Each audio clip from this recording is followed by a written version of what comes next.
the world's most exciting tour boat in Miami, Florida.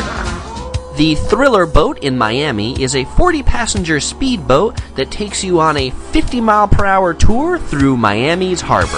Please keep all hands and legs inside the ride at all times and hold on. Located in the crew area and in the rear of the passenger seating area.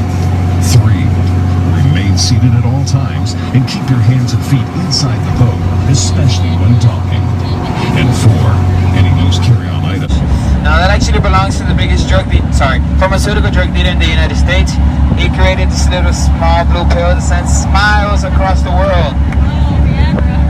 Viagra, Pfizer, pharmaceutical Dr. Philip Frost. Yeah, he purchased his house for $55 million. That's crazy. Yeah, sure, cool. Guys, this belongs to a 5'3" beauty from the show Baywatch. It's actually the only reason why I watched the show. That belongs to Carmen Electra.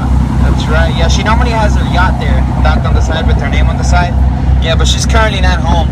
She's at my place. I wish. Anyways, folks, this is Hibiscus Island. And on your far right, we have Palm Island. Back in the 1920s, that was home to... Hold on tight and get ready for the boat ride of